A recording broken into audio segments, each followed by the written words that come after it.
le marais de Caux, l'un des trésors de la Guyane. Mais depuis un mois, son accès devient difficile. Les opérateurs touristiques sont soumis à des manœuvres incessantes pour traverser des barrages végétaux.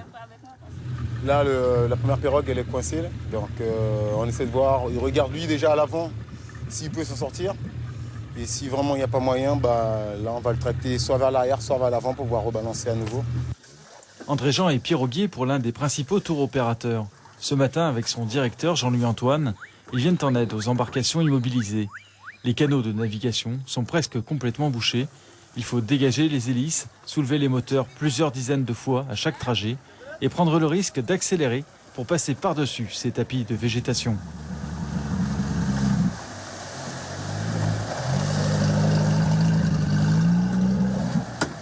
C'est gênant aussi pour les piroguiers, pour les gens du village aussi, parce que normalement ils doivent pêcher vers le fond. Et c'est difficile pour eux de passer. Et pour nous aussi, regardez, il faut à chaque fois être en train de lever, c'est très sportif, il faut avoir de la force et tout. Il faut forcer à chaque fois. Le matériel s'use vite, il représente un investissement important et le personnel est soumis à des manœuvres épuisantes. Il doit peser au moins entre 50 et 80 kilos à peu près. Bon, c'est la partie sportive du boulot. Hein. C'est la partie qui demande pas mal de gestuels, pas mal d'efforts physiques pour pouvoir accomplir ce qu'on doit accomplir, pour pouvoir passer les nappes d'herbe. Et une fois qu'on l'a fini, en fin de journée, on se retrouve carrément épuisé. Une situation exaspérante pour Jean-Louis Antoine, tour opérateur et vice-président du comité de bassin. Il dénonce ce problème depuis une dizaine d'années. Son entreprise est menacée de chômage technique.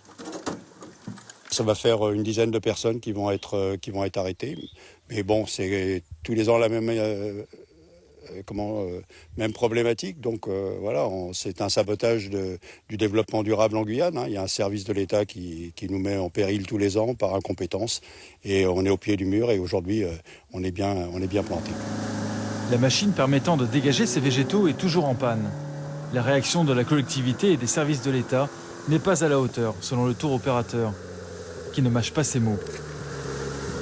Ce débarcadère est à l'abandon depuis 20 ans. Voilà, donc on a 25 000 touristes, on fait plus de touristes que le centre spatial et c'est une zone qui est volontairement abandonnée.